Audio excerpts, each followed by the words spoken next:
मटारचा season संपण्यापूर्वी ही मस्त अशी मटारची चटपटीत रेसिपी नक्की बनवून पहा।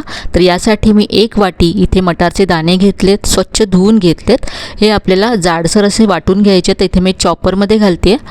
यामध्येच 2 हिरव्या मिरच्या तुकडे करून घातल्यात, 4 ते 5 लसणाच्या पाकळ्या घातल्यात आणि थोडंसं आलं यामध्ये घालायचं आहे आणि हे आता आपल्याला जाडसर असं वाटून घ्यायचं आहे। तुम्ही मिक्सरमध्ये सुद्धा बारीक करून घेऊ शकता। तर पहा हे असं जाडसर आहे, अगदी बारीक करायचं नाही आहे। यामध्ये आता कांदा घालायचा आहे। एक मध्यम आकाराचा कांदा बारीक चिरून यामध्ये घातला आहे मी।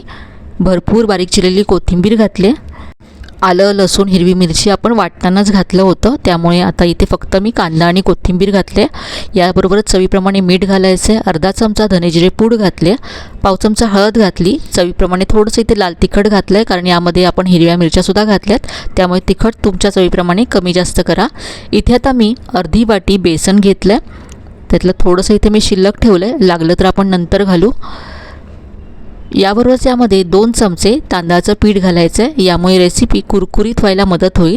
बेसन यामध्ये फक्त बाइंडिंगसाठी आपल्याला घालायचं आहे, मटारचा जास्त स्वाद यायला हवा यामध्ये। सगळं छान मिक्स करायचं आहे। यामध्ये पाणी घालायची गरज नाही आहे, मटार आपण धुवून घेतला होता त्यामुळे ओलसर आहे। त्याबरोबरच यामध्ये आपण कांदा घातला आहे, मीठ घातलं आहे, त्यालासुद्धा पाणी सुटतं। तर त्यामध्येच आपल्याला हे असं मळून घ्यायचं आहे पीठ। याला बाइंडिंग यायला हवी, तर इथे मला थोडंसं बाइंडिंग कमी वाटते। तर इथे उरलेलं 2 चमचे पीठसुद्धा इथे मी बेसनसुद्धा इथे घातलं आहे। मिक्स करूया। तुम्हाला अगदीच हे कोरडं वाटत असेल तर एखादा चमचा पाणी इथे तुम्ही शिंपडू शकता, पण इथे मला गरज नाही आहे। तर हे तयार झालं आहे। पहा याला व्यवस्थित अशी बाइंडिंग आली आहे। इथे हाताला मी तेल लावून घेतलं आहे। आता याच्या छोट्या आकाराच्या टिक्क्या बनवायच्या आहेत। खूप सोपी अशी मस्त रेसिपी आहे, अगदी झटपट तयार होते आणि या टिक्क्यांबरोबर किंवा या वड्यांबरोबर खाण्यासाठी मी मस्त अशी टोमॅटोची चटणीसुद्धा पुढे दाखवणार आहे, त्यामुळे व्हिडिओ शेवटपर्यंत पहा। तर अशा या टिक्क्या मी तयार करून घेतल्यात, यात आपण फ्राय करूया। तर इथे मी व्यवस्थित असं तेल गरम करून घेतलं आहे। नंतर गॅसची फ्लेम मीडियम करायची आहे आणि ह्या टिक्क्या सोडायच्यात। जेव्हा आपण ह्या टिक्क्या तेलामध्ये सोडू तेव्हा ते तेल व्यवस्थित असं गरम हवं, नाहीतर ह्या तेलकट होऊ शकतात। लगेच उलटायचं नाही आहे, बबल्स थोडेसे कमी झाले की आपण उलटून घेऊया।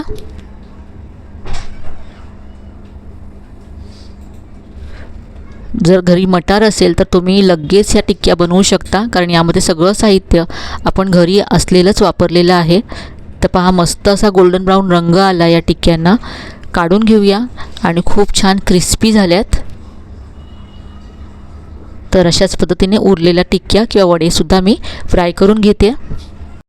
आता या टिक्क्यांबरोबर खाण्यासाठी मस्त अशी पुदिना टोमॅटोची चटणी बनवूया। तर इथे मिक्सरचं भांडं घेतलं, यामध्ये भरपूर पुदिना घालायचा आहे।